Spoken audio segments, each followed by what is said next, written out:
본문 말씀 요한복음 9장에 고난의 자리에 있는 한 명을 여러분께 소개합니다.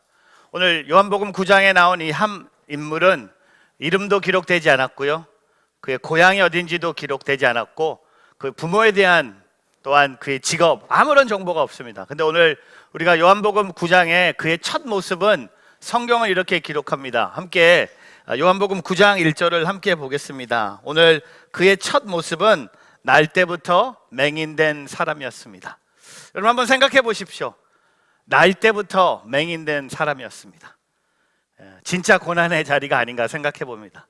저와 여러분이 지금 겪고 있는 고난하고는 비교할 수 없는 더 힘든 고난의 자리에 있는 한 사람을 소개합니다. 태어날 때부터 맹인된 사람이었습니다. 한 번도 본인의 눈으로 뭘 본 적이 없는 사람이었습니다. 태어날 때부터 지금까지 그는 맹인으로 살았습니다. 고난의 자리, 그의 부모에게도 고난이 있었지만 본인에게는 엄청난 고난이었어요. 다른 사람들은 다 태어날 때부터 볼 수 있었는데 오늘 이 요한복음 9장에 등장하는 이 사람은 태어날 때부터 맹인이었습니다. 고난의 자리에 있는 한 사람을 소개합니다. 근데 오늘 그의 첫 모습은 태어날 때부터 맹인이었다면 오늘 그의 마지막 모습은요, 7절 말씀에 보니까 이에 가서 씻고 밝은 눈으로 왔더라. 고난의 자리에서 영광의 자리로 가지 않았나 생각해 봅니다. 그의 첫 모습은 태어날 때부터 맹인이었어요. 근데 오늘 요한복음 9장 그의 마지막 모습은 뭡니까? 가서 씻고 밝은 눈으로, 다른 말로 처음으로 눈을 뜨고 왔더라 라고 얘기합니다. 근데 영어 성경을 보니까요, 집에 왔다고 합니다. He came home seeing. 눈을 떴어요, 처음으로. 근데 눈을 떴는데 이제 집에 가야 돼요. 근데 집에 가는데 여러분, 눈 떴는데 집에 혼자 못 가요. 왜 그럴까요? 한 번도 눈을 떠본 적이 없는 거예요. 한 번도 자기가 눈을 뜨고 집에 간 적이 없는 거예요. 근데 그날은 특별한 날이었습니다. 매일 물어봤던 사람들에게 다시 한번 물어봅니다. 눈을 뜨고도 우리 집을 어떻게 가는지 좀 가르쳐 주십시오.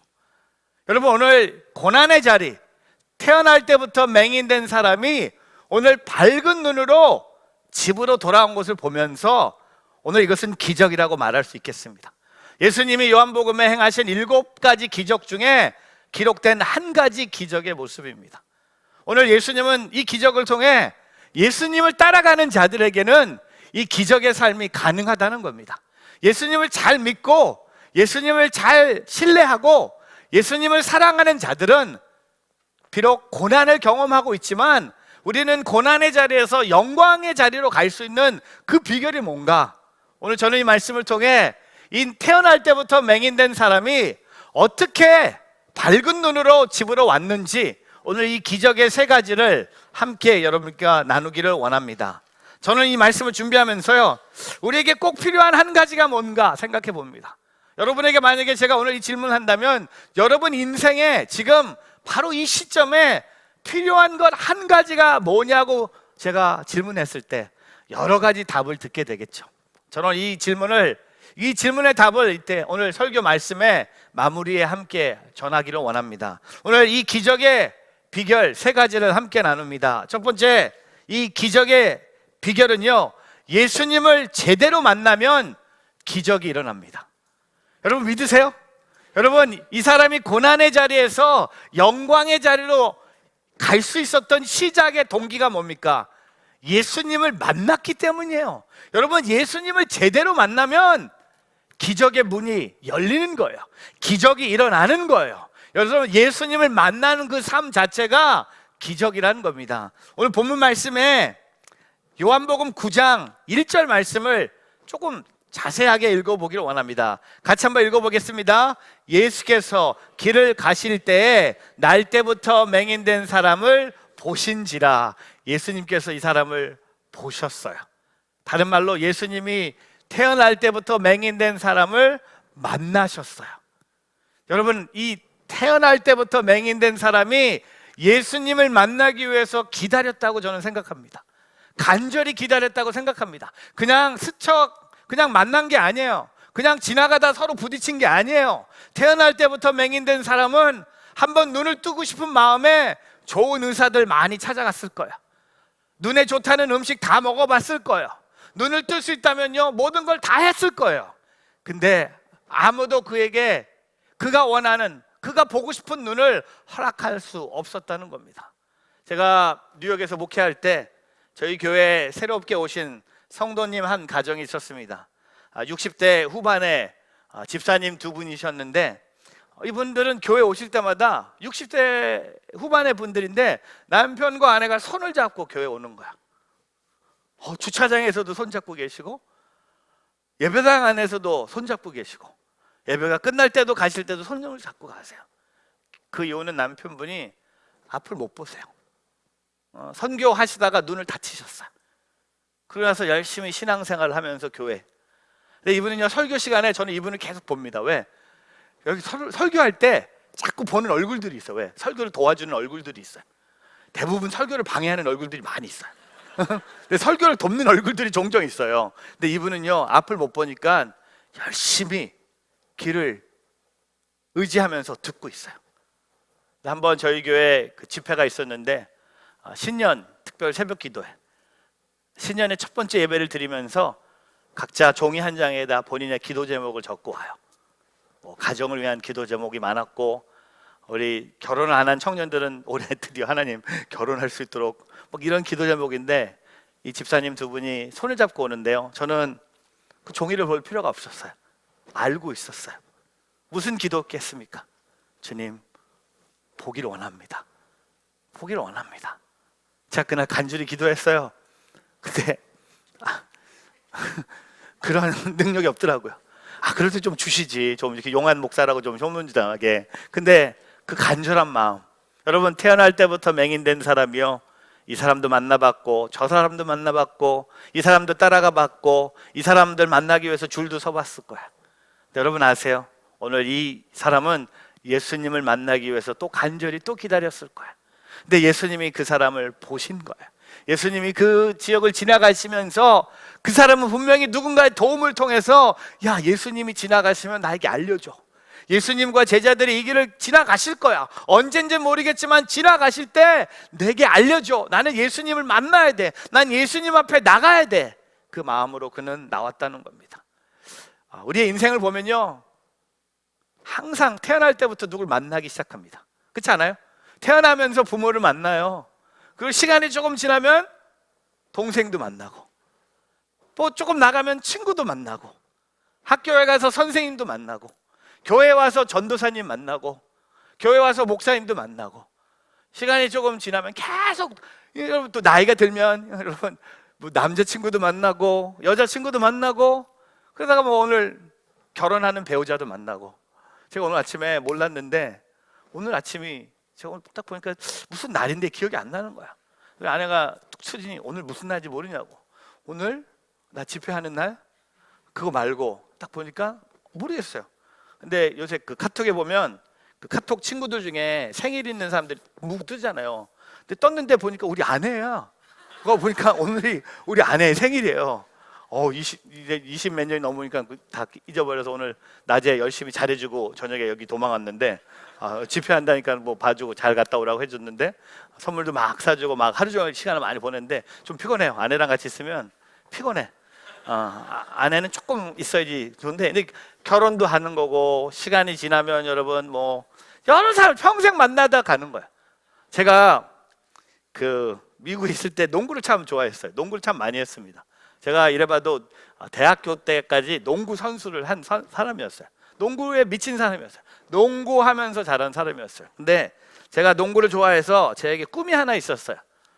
제 농구의 영웅이라고 말할 수 있는 마이클 조던을 직접 눈으로 보고 싶었어요. 마이클 조던이 하는 경기를 보는 게 제 꿈이었어요. 근데 제가 그때 파트 전도사였거든요. 신학교 1학년이었고, 제가 마이클 조던을 볼 수 있는 그 농구장 티켓을 살 수 있는 재정도 없었고요. 그 다음에 돈이 있어도 살 수 있는 방법들이 없었어요. 마이클 조던은 농구 선수 중에 제가 봐도 최고의 선수. 다시 한번 마이클 조던 같은 선수는 나타나지 않을 거야.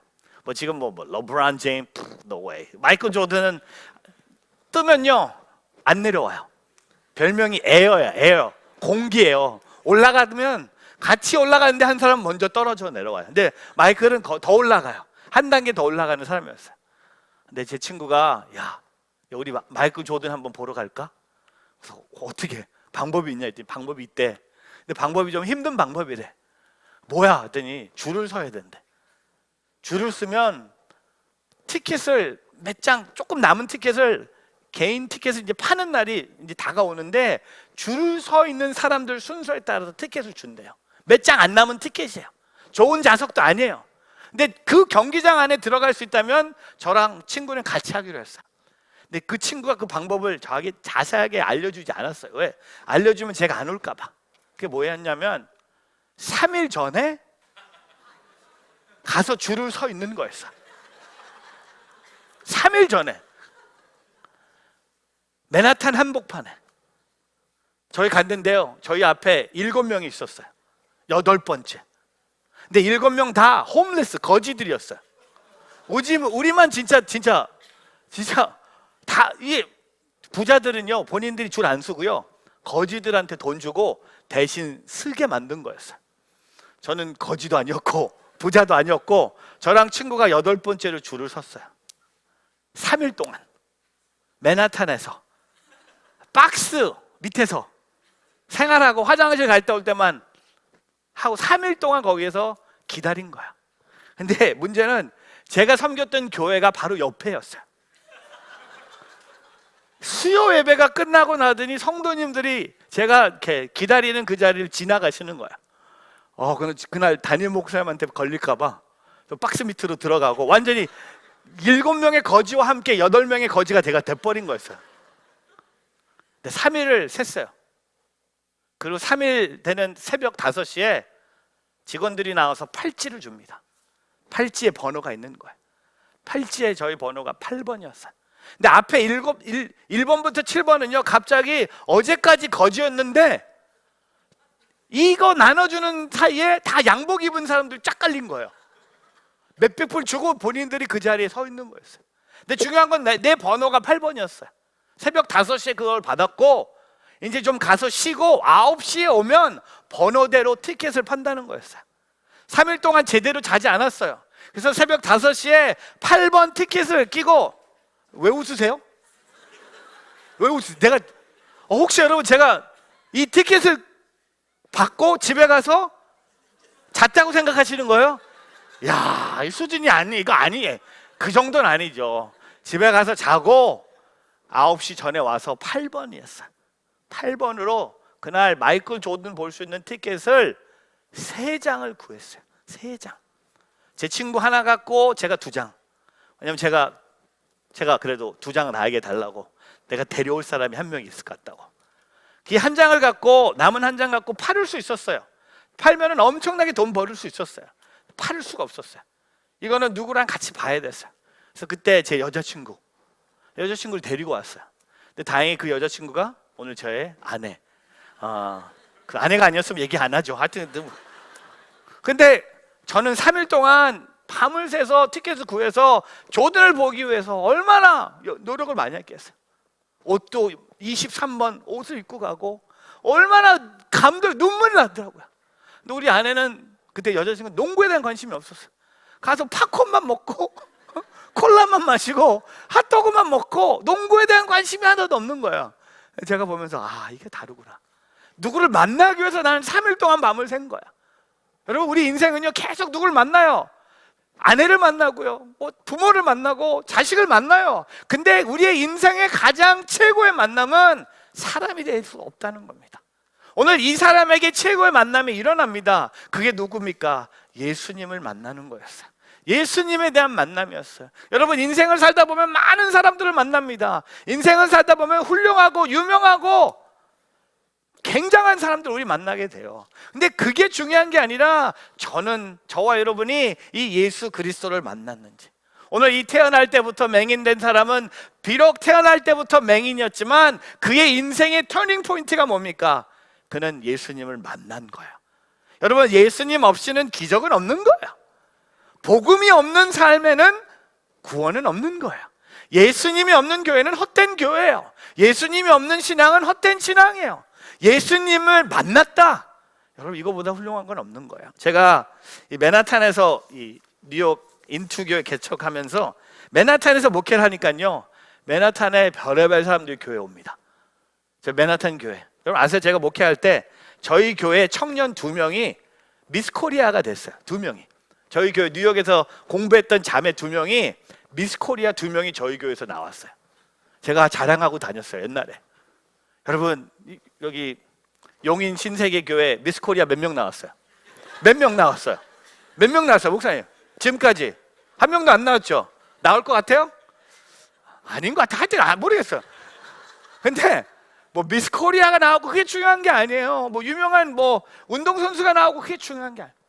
우리의 인생이 중요한 만남이 뭘까요? 여러분, 우리가 고난의 자리에서 영광의 자리에 가기 위해서 빼놓을 수 없는 한 분이 계시다면 바로 예수 그리스도라는 겁니다. 여러분, 신앙생활 하는데 예수님을 빼놓고 신앙생활 한다? 그건 신앙이 아니에요. 그건 종교예요. 우리의 진정한 믿음이 뭔가요? 오늘 태어날 때부터 맹인된 사람이 예수님을 만나기 위해서 기다리고 또 기다린 것처럼 여러분 인생에 누구를 만나도 예수님 같은 분 만날 수 없는 거야. 예수님 같이 내 마음 만지는 분 없음을 고백하며 주님 같은 분 없음을 고백하며 오늘 그 기적의 자리로 나아가는 오늘 저와 여러분이 되기를 주님의 이름으로 축복합니다. 여러분, 이 기적의 시작은 예수 그리스도예요. 우리 인생의 기적의 시작도 예수 그리스도예요. 내가 예수님을 만나는 그 자리, 제가 16살 때 예수님을 만났는데, 제가 16살 때 예수님 만났을 때 바로 그 예수님을 인격적으로 만나기 전에 설교하셨던 전도사님의 설교를 아직도 기억하고 있어요. 그분은 예수님을 이렇게 소개했어요. 저희들에게 그때 중고등부 수련회였는데 20살이 되기 전에 예수님을 만나라고 말씀하셨어요. Before you turn 20, meet your master. 20살이 되기 전에 예수님을 당신의 삶의 구세주를 영접하라고 말씀하셨어요. 제가 그때 16살이었어요. 그때 그날 제가 예수님을 영접했어요. 그리고 두 번째 그분의 설교가 뭐냐면 30살이 되기 전에 결혼하라고 하셨어요. Before you turn 30, you need to meet your mate. 30살이 되기 전에 결혼하라고 하셨어요. 저는 진짜 훌륭한 학생 같아. 27에 저는 결혼 딱 해버렸어. 그리고 세 번째, before you turn 40, 40이 되기 전에 you need to know your mission. 40이 되기 전에 왜 하나님이 나를 이 땅에 보내주셨는지 그 사명을 알아야 된다고 하셨어요. 저는 20몇 살 때부터 알고 있었어요. 그 길을 지금도 걸어가고 있어요. 근데 여러분, 사명이 중요한 게 아니라, 결혼을 한 게 중요한 게 아니라 나의 인생에 가장 중요한 게 뭡니까? 내가 예수님을 만나는 거야. 내가 20살 되기 전에 만나던 20이 넘어서 만나던 결혼보다 소중한 게 예수 그리스도고요. 나의 인생의 콜링, 사명보다 중요한 게 내가 예수님을 만나는 거야. 예수님을 만나지 않고 결혼했다? 인생은 헛된 거야. 예수님을 만나지 않고 인생의 사명을 알아간다? 그거는 다 헛된 거예요. 근데 우리의 인생, 제가 요새 청년들 보니까요, 30이 넘었는데 결혼 안 하는 청년들 많아요. 그럼 그분의 설교를 비교하면 뭐 어때? 인생이 잘못된 겁니까? 제가 그래, 청년들한테 결혼 안 하는 게 나을지도 몰라요. 그냥 괜히 해봐야 힘들어. 그냥 혼자 있는 게 좋을지도 몰라요. 근데 그렇게 생각하는 사람도 있어요. 근데 여러분, 결혼이 중요한 게 아니에요. 부모가 되는 게 중요한 게 아니에요. 돈을 버는 게 중요한 게 아니에요. 여러분 인생에 가장 중요한 건 반드시 내가 예수님을 만나는 거예요. 날 때부터 맹인된 사람이 간절히 예수님을 만나기 위해서 기다린 것처럼 저와 여러분은요, 오늘 안 기다려도 돼요. 혹시 여러분 중에 오늘 이 말씀을 들으면서 아직도 이 구원에 대한 확신이 없다면 오늘 저와 여러분이 맹인된 사람처럼 예수 그리스도를 만나는 예배 자리가 되기를 축복하며, 바로 그 시작이 여러분이 고난의 자리에서 영광의 자리로 가는 시작이 되기를 주님의 이름으로 축복합니다. 두 번째, 오늘 이 기적의 비결은 뭡니까? 예수님께 제대로 순종하면 기적이 일어납니다. 어제도 순종 얘기했죠? 오늘도 순종해요. 여러분, 고난에서 영광의 자리로 가는 자에게는요, 내일도 얘기합니다. 내일도 순종 얘기해요. 그냥 제가 만들어낸 게 아니에요. 진짜 우리가 기적을 경험하기 위해서는요, 순종해야 돼요. 순종을 원하세요. 구약에 주님이 말씀하셨잖아요. 주님이 원하는 건 어떤 제사가 아니에요. 어떤 제물을 원하는 게 아니에요. 주님이 원하신 거 우리의 예배를 원하시는 거예요. 오늘 우리가 예수님을 제대로 그 기적을 경험하기 위해서는요, 순종하며 나가야 된다는 겁니다. 오늘 예수님이 이 장애인의 눈을 뜨기까지 예수님께서는 이런 과정을 거치게 만드셨어요. 오늘 말씀에 6절 말씀 같이 한번 읽어보겠습니다. 같이 한번 읽어보겠습니다. 시작.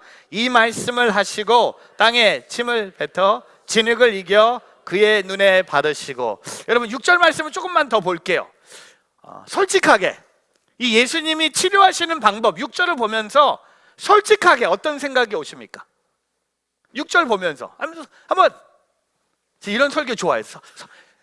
우리 딸이 하는 말이 있어. 아빠는 맨날 설교할 때 왜 혼자만 얘기하냐고. 왜 아빠 혼자만 얘기하고 다른 사람 말 못하게 하냐고. 제가 오늘 기회를 드릴게요. 이런 설교도 하고 싶어.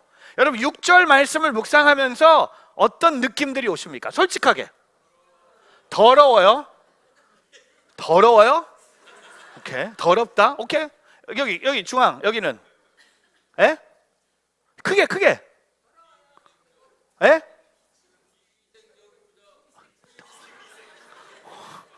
안 들은 걸로 할게요. 네. 여기 예? 그쵸? 이 방법으로 눈을 뜰 수 있을까? 맞아. 이거 그 다음에 여기 안 보여요?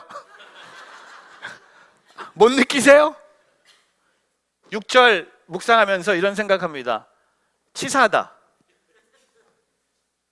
치사하지 않아요? 그냥 말씀하시면 되지 않아요? 아니면 그냥 바람을 불어주시든지 훅 눈을 뜰지어다 훅 아니면 안수기도를 해주셔도 되잖아요.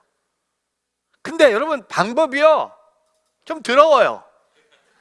치사해요. 근데 여러분 앞을 못 보는 사람은요 귀를 많이 의지하게 됩니다.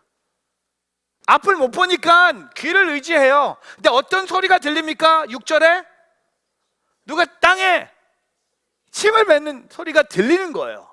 잘 들리는 거예요. 왜? 예수님의 침이에요. 여러분 도대체 질문합니다. 6절에 보니까 땅에 침을 얼마나 뱉어야 진흙이 됩니까?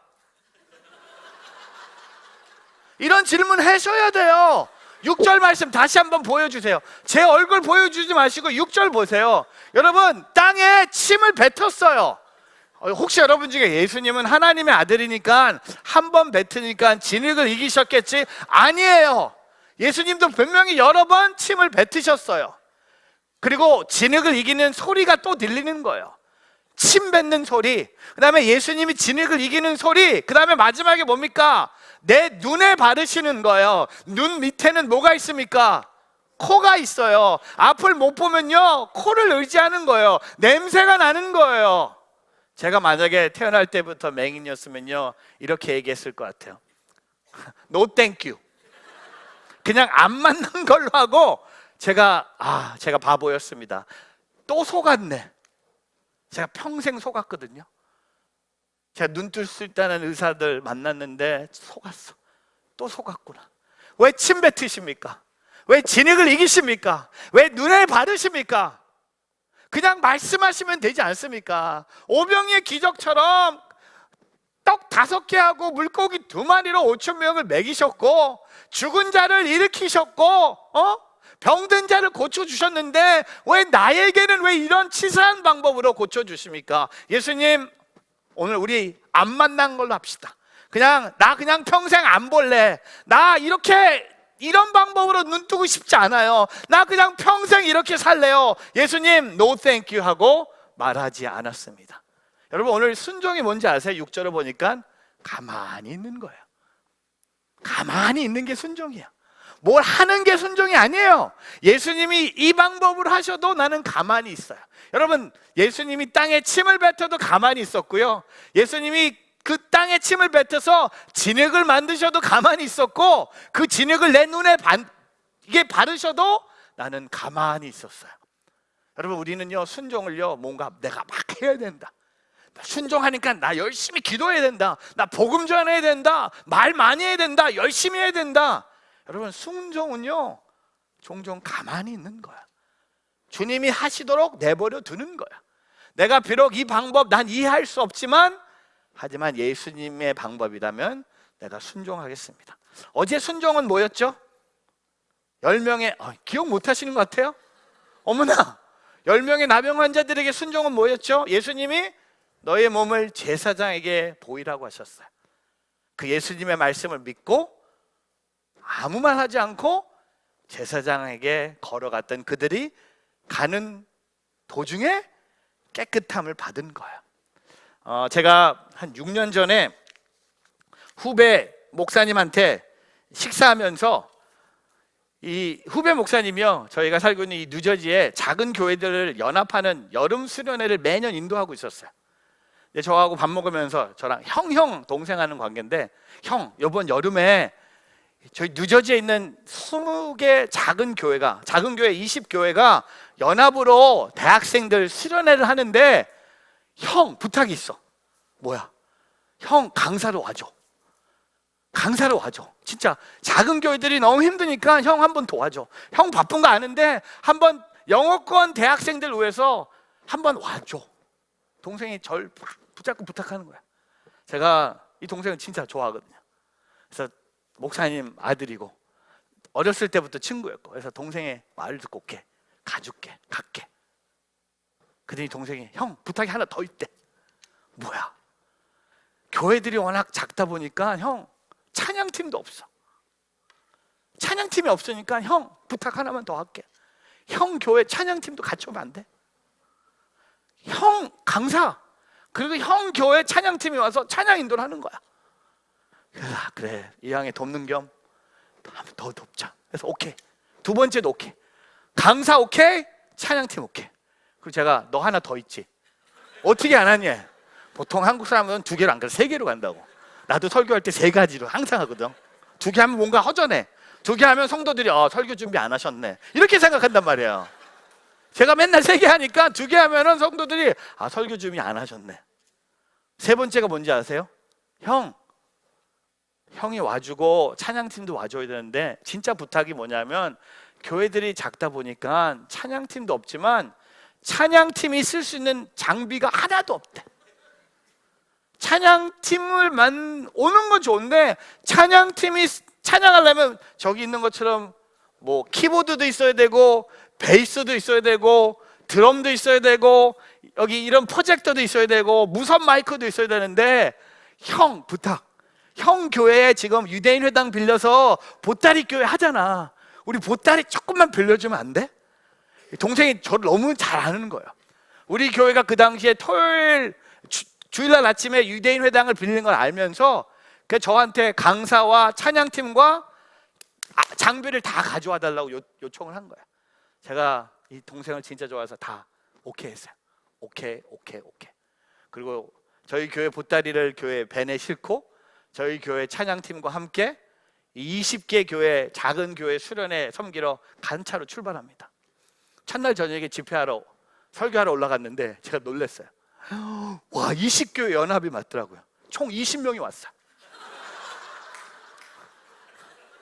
야, 이런 연합이 다 있나?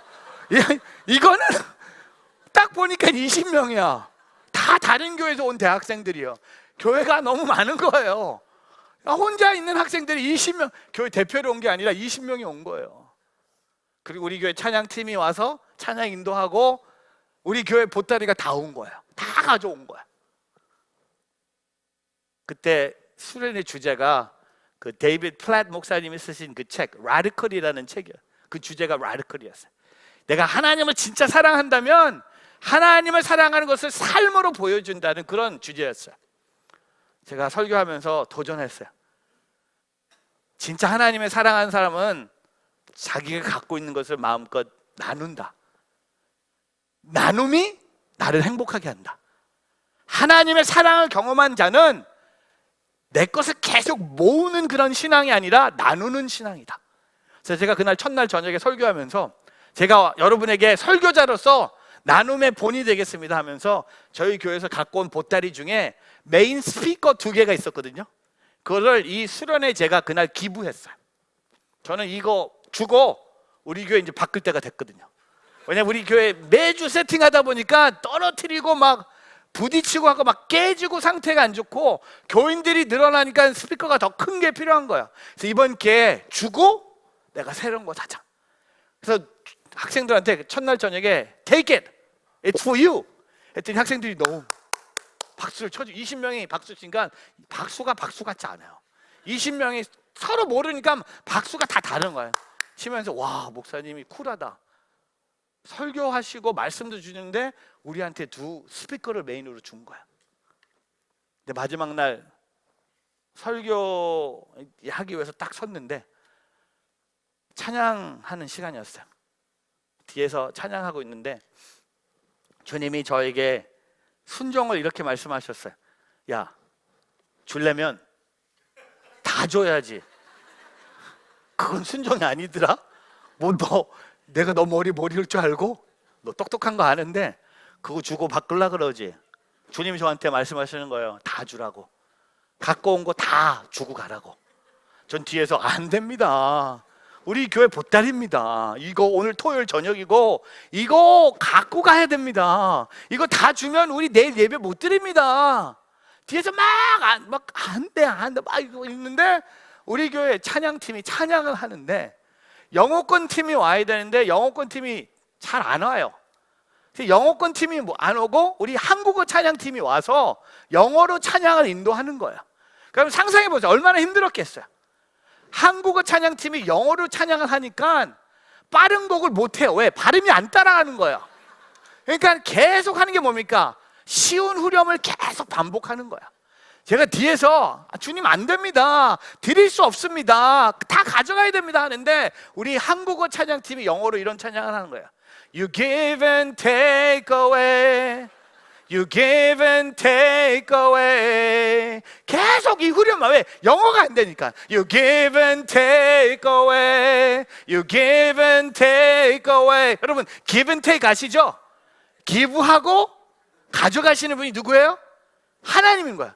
나는 뒤에서 안 된다고 하는데 우리 찬양 인도자는 진짜 제가 너무 싫어. 계속 You give and take away. 다른 노래는 좀 부르지 못 가는 거예요. You give and take away. You give and take away.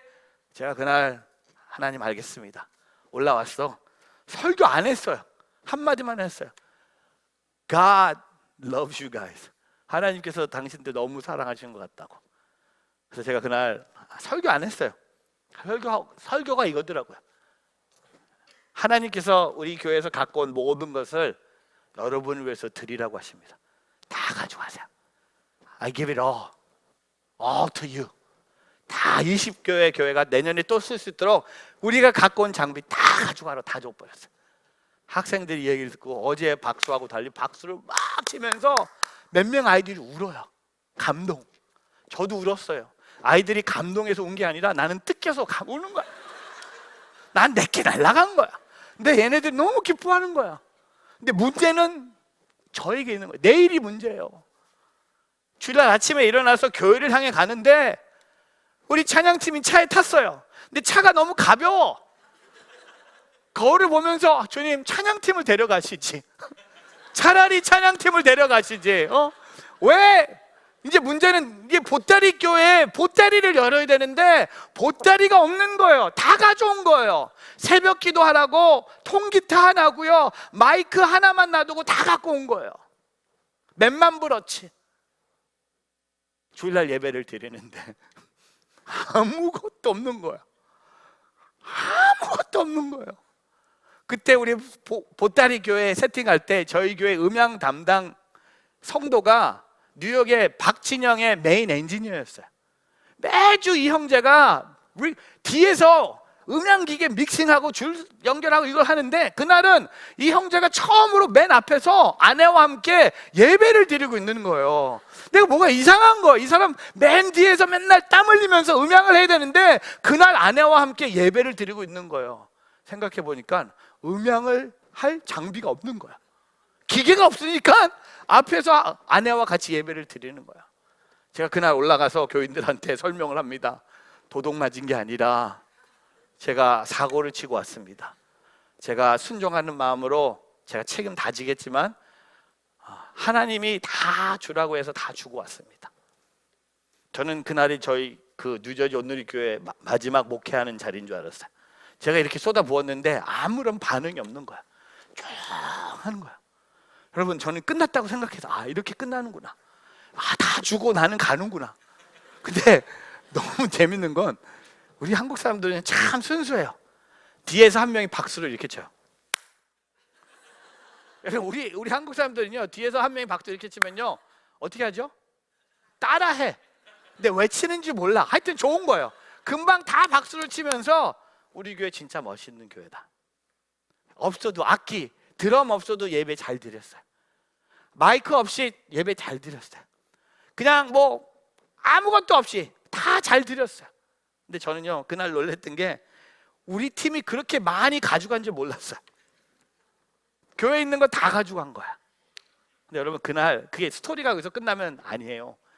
그 다음날 한국에서 우리 교회 성도의 부모님이 우리 교회가 너무 청년들이 많고 학생들이 많아서 가난한 교회처럼 보였는지 교회를 위해서 헌금하고 싶다고 계좌번호를 달라는 거였어요. 저는 뭐 조금 하시겠지 하는 생각에 계좌번호를 드렸더니 그 다음날 한국에서요 8만 불 송금이 온 거예요. 우리가 드린 장비 2배. 진작 더 많이 드릴 걸. 근데 하나님이 채워주시는데 그 주에 저랑 같이 수련회 갔던 찬양팀이요, 음향 장비 사러 같이 간 거예요. 이 찬양팀은요, 내가 수련회 때 다 주고 온 걸 알고 일주일도 되지 않는 사이에 하나님이 주신 재능을 갖고 더 좋은 장비를 사러 기타 센터에 간 거예요. 제일 좋은 드럼 샀어요. 제일 좋은 저기 있는 키보드 별로예요. 저거 S90 뭐 이런 거 사셔야 돼요. 저런 거 하여튼 제가 얼마인지도 다 알아요. 맨날 보따리 교회를 했기 때문에. 근데 거기서 끝나지 않았어요. 1년 후에 똑같이 동생이 또 저를 찾아와요. 나 안 만날라. 나 너 만나면 안 돼. 안 돼. 그랬더니 형, 한 번만 더 와달래. 한 번만 더 와달래. 올해도 20교회가 모일 텐데 한 번만 더 와달래. 그래서 안 돼, 안 가. 형만 오면 된대. 올해는. 왜 나만 오면 돼?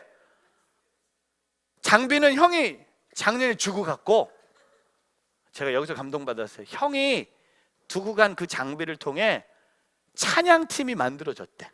난 속으로 20명밖에 되지 않는데 여기다 5명 앉혀놓고 여기 15명 세울 거냐. 근데 본인들이 1년 내내 연습해갖고 찬양팀이 만들어졌대. 형만 오면 된대. 제가 갔을까요? 안 갔을까요? 안 갔죠. 가면 또 주고 올 것 같아서 또 할 수는 없어서 안 갔어요. 근데 지금은요, 아이들이 찬양팀이 만들어졌어요. 같이 찬양하고 있어요. 근데 저는 그때 그 생각, 이 순종은 내가 그냥 하나님께 드리는 거구나. 내 거는요, 나는 어떡합니까? 그게 중요한 게 아니라 하나님이 다 알아서 하시는 거야. 여러분, 오늘 이 태어날 때부터 맹인된 사람은요, 예수님이 땅에 침을 뱉어서 진흙을 이겨 그의 눈을 바를 그 타이밍에도 아무 말도 하지 않았습니다.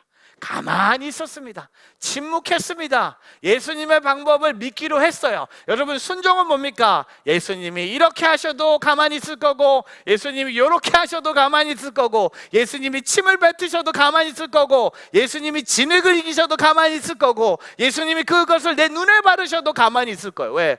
예수님이 하시기 때문에. 여러분, 오늘 이 순종이 뭡니까? 예수님을 제대로 경험하기 위해서는요, 그 순종, 100%의 순종을 통해 기적을 체험하는 오늘 저와 여러분의 삶이 되기를 주님의 이름으로 축복합니다. 세 번째, 오늘 이 기적의 비결은 뭡니까? 예수님께서 부르신 곳으로 갈 때 기적이 일어납니다. 어제도 똑같대요. 어제는 어디입니까? 제사장에게 갈 때 기적이 일어났어요. 근데 오늘 보세요. 오늘도 예수님께서 말씀하신 곳으로 갈 때 기적이 일어납니다. 근데 어제보다 오늘이 더 힘든 숙제예요. 어제는요 10명이 같이 갔어요. 그리고 10명이 다 눈을 뜨고 갔어요. 비록 10명이 다 상태가 안 좋아서 악성 피부병을 갖고 갔지만 오늘 눈 떴습니까? 눈 안 떴습니까?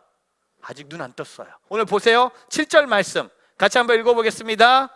이르시되 실로암 못에 가서 씻으라 하시니, 실로암은 번역하면 보냄을 받았다는 뜻이라. 이에 가서 씻고 밝은 눈으로 왔더라. 여러분, 예수님이요 이 사람에게 어디로 가라고 하세요? 실로암 못에 가서. 여러분, 앞을 못 보는 사람에게 가장 힘든 숙제가 뭘까요? 어디 가라는 거예요. 먹으라는 거 아니에요. 한번 앉아봐, 그거 아니에요. 앞을 못 보는 사람에게 가장 힘든 숙제가 뭡니까? 어디 가라는 거야. 실로암 못에 가서 씻으라고 하셨어요. 지금 그 예수님이 땅에 침을 뱉으셨고요, 그 진흙을 이기셨고 그 눈에 바른 상태예요. 그 상태에 예수님은요 집에 가서 씻으라고 하지 않으셨어요. 기적은 어디서 일어납니까? 가는 길에. 어제는 가는 길에 일어났어요. 근데 오늘은 가는 길이 아니에요. 오늘은 끝까지 가야 돼요. 끝까지 가야 돼요. 제가 3년 전에 저희 교회 서울 온누리교회 목사님 한 분이 뉴욕 마라톤을 뛰러 뉴욕에 오셨어요. 근데 이분은 마라톤을 뛰어본 적이 없는데 뉴욕 마라톤을 뛰러 오신 거야. 토요일 날 아침에 뉴욕에 도착했고 주일 날 아침에 휴가를 받으셔서 뉴욕 마라톤을 뛰는 일정이었어요. 근데 마라톤이요 제가 섬겼던 교회를 지나가는 코스였어요. 그래서 예배가 끝나고 나서 교인들 몇몇 분하고 이렇게 목사님 응원하는 사인까지 만들어서 이렇게 갔어요. 근데 목사님이 오시는데 걸어오는 거예요. 마라톤이었는데 걸어서 오는 거예요. 9km 뛰고 나서 쥐가 온 거야. 그리고 9km부터 계속 걸어오는 거야. 그리고 우리 교회를 지나가서요. 목사님이 창피했는지 우리보다 저쪽으로 뛰는 모습으로 봐야 되는데 이러면서 물도 마셔야 되는데 이분은 이러면 이러고 가는 거예요. 근데 제가 제 전화기 앱으로 이분이 어디쯤 왔는지를 알 수 있는 거예요. 앱이 있었어요. 아니 이분 번호판에 여기 칩이 들어있어서 이분이 어디에 왔는지 다 아는 거예요. 해가 다 졌어요.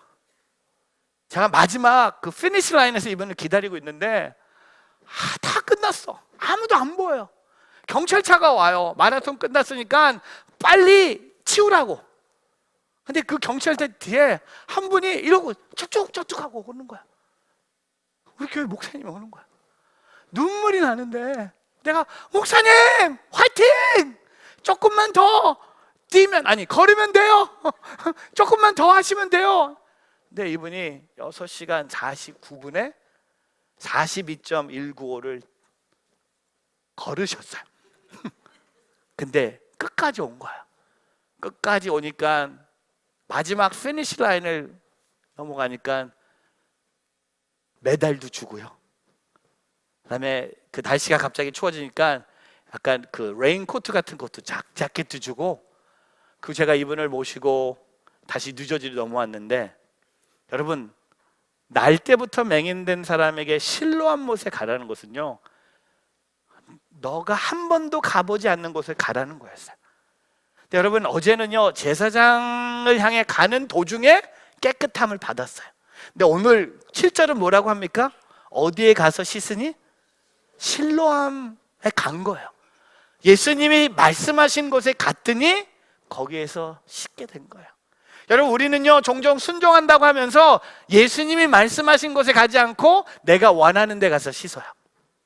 집에 가서 씻어요. 쉬운 데 가서 씻어요. 편한 데 가서 씻어요. 예수님이 말씀하신 데 가야지 기적이 있는 거예요. 그 기적은요 실로암 못에 가서 씻어야 돼요. 여러분 오늘 저와 여러분을 실로암으로 부르세요. 예배의 자리로 부르세요. 은혜의 자리로 부르세요. 기도의 자리로 부르세요. 사명의 자리로 부르세요. 주님을 만날 수 있는 자리로 부르세요. 우리는 종종 잘못된 곳에 가고 있다는 겁니다. 제가 몇 년 전에 한국에 나와 있는 동안 저희 아버님이 쓰러지셔서 병원에 응급실에 실려가셨어요. 그리고 병원에 입원하셨어요. 근데 가족들이 제가 염려할까 봐 저한테 연락을 하지 않았어요. 한국에 있는 동안. 제가 미국으로 돌아가서 저희 아버님이 입원하셨다는 사실을 알았어요.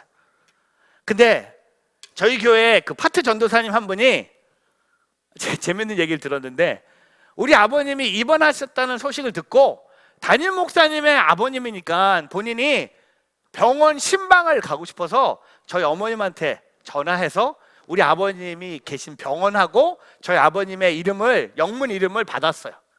근데 저희 아버님이 사시는 곳은 한국 사람들이 많이 살고 있어요. 그러니까 플러싱이라는 동네인데, 이 플라동이라고 합니다. 플라동이라고 하는데 한국 사람들이 많이 있는데 병원도 많아요. 근데 우리 전도사님이 저희 어머님이 말씀하신 병원 A로 가야 되는데 아무 생각 없이 병원 B로 간 거예요. 근데 너무 재밌는 건 병원 B에 가서 저희 아버님의 이름을 댔더니 우리 아버님하고 같은 이름을 갖고 계신 분이 병원 B에도 있는 거였어요. 근데 우리 전도사님은 본인이 잘못된 병으로 온 걸 모르고 저희 아버님이라고 생각했던 분의 병원 그 방 앞에 온 거야. 문을 열어봤더니 이분이 주무시고 계셨어요. 그리고 되게 아파 보였대. 여러분, 병원에서 있는 사람이요, 가장 싫어하는 게 뭔지 아세요? 자고 있는 사람을 깨우는 거예요.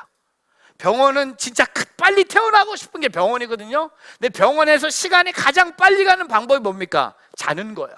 근데 우리 전도사님이요, 문을 열고 천천히 들어가서 자기가 누구라고 소개하면서 병원 신방을 해야 되는데 문을 열어봤는데 이분이 너무 아파 보인 거야. 우리 아버지가 너무 아파 보였고 상태가 안 좋아 보여서 이분이 약간 오순절파예요. 문을 열고 들어가자마자 우리 아버님의 발목을 잡으면서 방언으로 기도를 한 거야.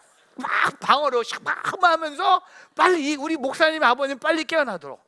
여러분, 아무리 병원에서 깊은 잠에 들었는데 누가 발목을 붙잡고 방언으로 기도하면요 100%다 깨어납니다. 이분이 일어나시더니 너는 뭐야?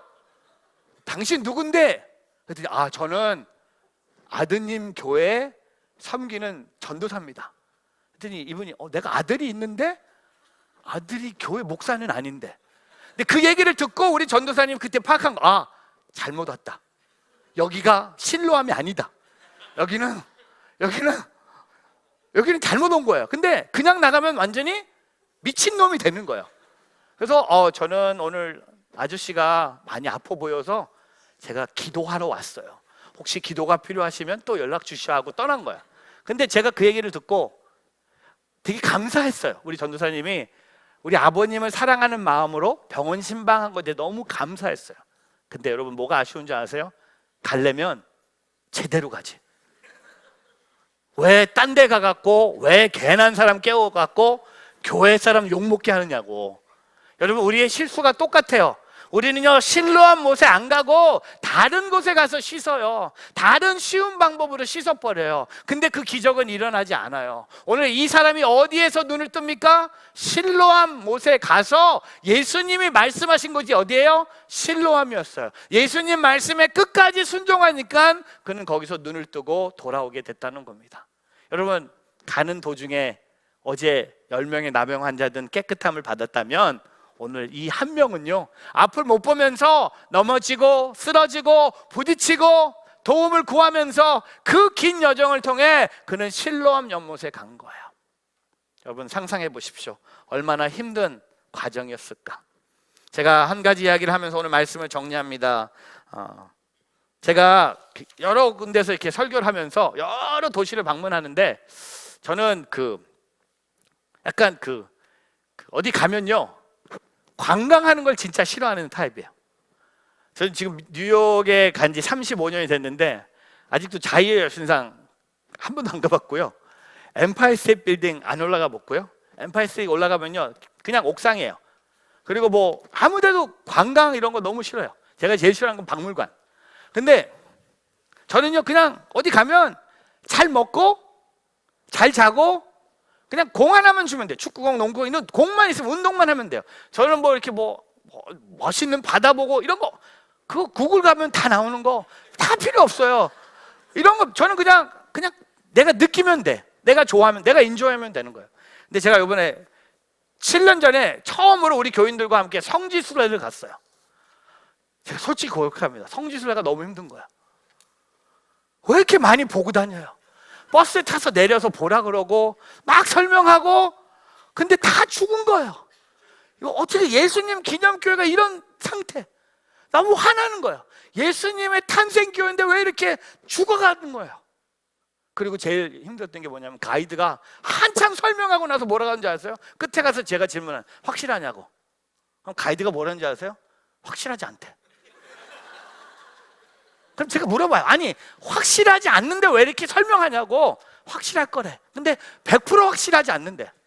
너무 힘든 거예요. 제가 첫날을 지나는데 너무 힘든 거예요. 가이드들도 싫고 다 싫은 거예요. 시차도 오고 짜증나고 덥고 왜 가는 데마다 이렇게 박물관만 보는 거예요. 왜 탄생교회 뭐 다 싫은 거예요. 근데 첫날 마지막 코스가 저를 감동합니다. 구약의 왕이 원수의 공격을 피하기 위해서 지하에 동굴을 판 거였어요. 그 터널을 경험하는 그 코스가 있는 거예요. 근데 이게 제가 왜 좋아하냐면 처음부터 가이드가 수영복 갈아입고 오래. 이런 건 좋아하는 거예요. 왜냐면 물이 이만큼 올라오니까 수영복으로 갈아입어야 돼요. 그리고 한 800m 되는데 캄캄해요. 한 명 정도밖에 걸을 수밖에 없는 곳이에요. 갔다 오신 분 계시죠? 없어요? 한 번도 안 가봐요. 성지순례 가시면 꼭 예루살렘에 있어요. 800m를 그냥 걸어가는 거예요. 아무 빛이 없어요. 전기가 없는 거예요. 근데 준비물 중에 하나가 뭐냐면 플래시라이트예요. 저는 준비물 가져오라고 얘기하고 저만 까먹은 거예요. 다 줄 섰어요. 한 명씩 가는 거예요. 저는 플래시라이트가 없어서 어떡하나 했는데 우리 교회 부목사님이 목사님 이거라도 가져가세요. 이게 뭐냐 했더니 열쇠고리에 이렇게 누르면 요만한 불 켜주는 거 있잖아요. 그 100원짜리인가 얼마 되는 거 요만한 거 CGN TV에서 맞는 걸 주는 건데 자동이 아니에요. 눌러야 돼요. 누르면 켜지는 거예요. 근데 제가 너무 비참한 거예요. 옆에 계신 장로님은요 대형 플래시라이트 들고 오고 다른 장로님은 광부 있죠. 모자에 이렇게 돌리면 되는 걸 갖고 오는데 나는 요걸 두고 있는 거예요. 근데 anyway 다 가야 돼. 한 명씩 출발하는 거야. 제가 너무 좋아하는 거예요. 왜? 시원해요. 바람도 느껴요. 그리고 물이 이만큼 올라오는 거예요. 직접 경험하는 거예요. 한 명씩 출발합니다. 저는요 목회하면서 배운 게 뭐냐면 목사는 맨 뒤에 쓰는 게 맞는 거야. 무슨 일이 일어날지 모르는 거야. 먼저 먹으면 안 돼. 맨 늦게 먹어야 돼. 맨 늦게 서는 거예요. 아니 그냥 농담, 그냥 정으로 맨 늦게 섰어요. 한 분씩 출발합니다.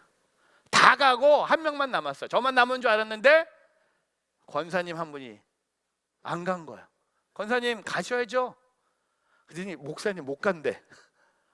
아무도 없어요. 둘밖에 없는 거야. 다 갔어요. 권사님 가셔야 됩니다. 왜 못 갑니까? 여기 오기 전에 부엌에서 미끄러져서 무릎을 다쳤대. 잘 못 걷는데. 근데 나는 속으로 왜 여기 내려온 거야? 버스에 앉아있으면 되는데 왜 내려온 거야? 왜 온 거야? 그리고 플라이스라이트도 없는 거야. 둘만 남은 거야. 이때 어떻게 합니까? 목회적으로 어떤 결정을 내립니까? 권사님 두고 가? 손 들어보세요. 권사님 두고 간다. 없어요. 아니, 그럼 권사님 모시고 가요? 어떻게 모시고 가요? 어? 미쳤어? 내가 권사님 얼마나 무거웠는데. 하여튼 그런 얘기 안 하려고 했더니 자꾸. 근데 이상하게 제 오른손에는 그 플래시라이트가 있었어요. 왼손이 비어 있었어요. 그 왼손으로 그냥 권사님 손을 잡았어요. 권사님 꼭 붙잡고 오십시오. 우리 둘이 같이 갑니다.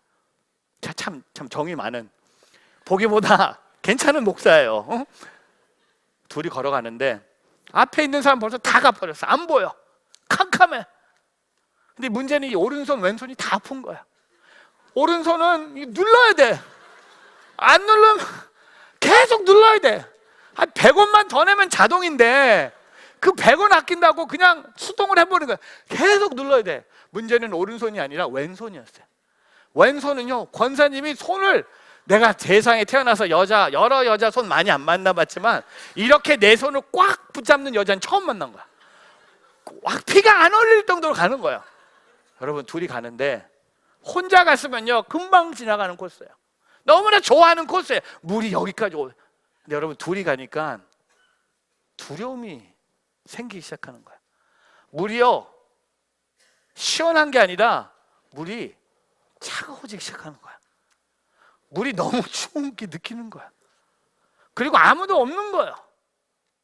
그리고 두려움에 빠지니까요 평상시 안 하던 것을 해. 뭔지 아세요? 찬양이 나와. 예배합니다 이게 나오는데 장난이야. 에코가 장난이 아니에요. 내가 예배합니다 했는데 다 한 다음에 저기서 예배합니다. 이 완전히 에코가 장난이 아닌 거야. 둘이 가는 거야. 앞이 안 보여. 캄캄해요. 별의별 찬양이 다 나와요. 나 무엇과도 주님을 바꾸지 않으리. 그러다가 나 뒤돌아서지 않으리. 나 뒤돌아서지 않으리. 나 주님 뜻대로 살기로 했네. 막 하고 가는 거예요. 가는데 너무 힘든 거야. 쉬었다 가고 누르면서도 가고 너무 왼팔 오른팔 너무나 다 아픈 거야. 근데 한 45분 걸리는데 끝에 빛이 보이는 거야. 아, 살았다. 마지막 최선을 다해서 걸어가는 거야. 그리고 마지막 계단을 올라오는데 와, 살았구나. 권사님이 딱 저를 보시는 눈물을 흘리시면 저를 아는 거야. 근데 여러분, 제가 진짜 훌륭한 목사가 인정받아야 할 게 뭐냐면 이분이요, 우리 교회 권사도 아니었어. 우리 교회 권사님도 아니었는데 제가 모시고 온 거예요. 근데 권사님이 나를 꽉 껴안으면서 목사님 고맙습니다. 영어를 또 잘하세요. You are my life savior. 내가 당신이 내 삶을 구원해 줬다는 거야. 그리고 둘이 이제 버스를 향해 걸어가는데 이제 손은 안 잡아도 돼. 너무 안 잡고 싶어. 이 플래시라이트는 주머니에 집어넣고 너무나 자연스럽게 걸어가는데 가이드가 화가 엄청나게 난 거예요. 가이드가 화를 내는 거예요. 15분 코스를 45분이나 먹었으니 우리 저녁이 30분 딜레이 됐다는 거예요. 왜 이렇게 늦게 왔다는 거예요. 그래서 미안하다 무슨 일이 사정이 있으니까 미안하다, 빨리 갑시다 하고 걸어가는데 오른쪽에요, 깨끗한 물이 보이는 거야. 깨끗한 물이 보여. 그래서 제가 가이드한테 하루 종일 제가 물어봤거든요. 이게 뭐냐고? 근데 확실하지 않는다 그래서 가이드한테 물어봤어요. 이 깨끗한 물이 뭡니까? 아, 여기요? 가이드가 화가 난 목소리로 이거 요한복음 9장에 나오는 실로암 못이에요. 그래서 제가 한 번 더 화를 내기 위해서 확실하냐고 그랬더니 이거는 확실하대. 요한복음 9장의 실로암 못이 바로 여기라고. 근데 제가 딱 그걸 캐치하면서 오늘 본문 말씀이랑 연결해 보니까 그 어두운 캄캄함, 아까 우리 불렀던 그 찬양처럼 그 날 때부터 맹인된 사람이요, 실로암 못을 가기 위해서 그 캄캄한 길을 누구의 손을 붙잡으면서 왔을 거고요. 오른손에는 플래시라이트이 필요 없죠. 왜? 안 보여. 이거 켜도 안 보이는 거예요. 캄캄한 눈으로 누구의 도움을 받고 그 실로암 못에 와서 씻었어요. 씻고 그가 눈을 뜨고 집에 온 거예요. 제가요, 그 성지순례 가면요, 그 코스는 혼자라도 갑니다. 혼자 하니까 감동이 없어. 그때 권사님이랑 걸었던 게 훨씬 감동이 있는 거예요. 그래서 한 명씩 데리고 가려고. 다음부터 한 명씩, 목회가 힘들 때 한 명씩 모시고 가서 같이 걸어가는. 왜? 여러분, 맹인된 사람이 그 길을 걸어갔다, 캄캄한 길 걸어가서 그 실로암 못에 임했다고 생각해 보십시오. 여러분, 오늘 저와 여러분은요, 예수님이 말씀하신 곳으로 가야 돼요. 여러분의 실로암 못은 어디입니까? 포기하지 않고 가길 바랍니다.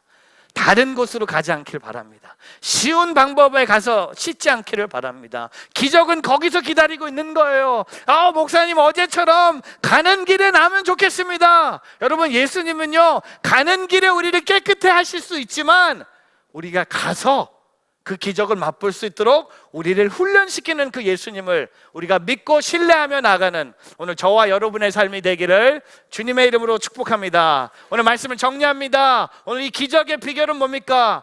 예수님을 제대로 만나면 기적이 일어납니다. 그리고 예수님께 제대로 순종하면 기적은 계속됩니다. 세 번째, 예수님께서 부르신 곳으로 가면 기적이 일어납니다. 오늘 이 기적을 경험하며 살아가는 우리 모두가 되기를 주님의 이름으로 축복합니다. 오늘 기도할 때요, 좀 새로운 방법으로 기도하기를 원합니다. 여러분, 우리는요, 날 때부터 맹인된 사람이에요. 아닌가요? 영적으로 말하면. 그래서 오늘 밤에 기도할 때 우리 두 손을요, 우리 눈에 대고 안수하면서 기도하고 싶어요. 주님, 내 마음의 눈을 뜨게 하여 주시옵소서. 예수님이 나의 눈을 뜨게 하여 주셨어요. 우리 한번 여러분 두 손을 여러분 눈에 한번 대보세요. 날 때부터 맹인된 사람이라고 한번 여겨보십시오. 예수님이 우리에게 기적을 행하여 주셨습니다. 오늘 우리가 육체적인 것을 보는 눈이 아니라 영적인 것을 보기 위해서 주님은 우리의 마음의 눈을 열어 주셨습니다. 죄와 사망에서, 죽음에서, 자리에서 있는 것이 아니라, 고난의 자리에 있는 것이 아니라 저와 여러분을 영광의 자리로, 기적의 자리로 주님은 우리를 인도해 주셨습니다. 우리 한번 두 손을 우리 눈에 대고 안수하면서 주님의 이름 한번 부르며, 주님, 오늘 내 마음의 눈을 뜨게 하여 주시옵소서. 주님의 이름 한번 부르며 통성으로 기도하며 나아갑니다.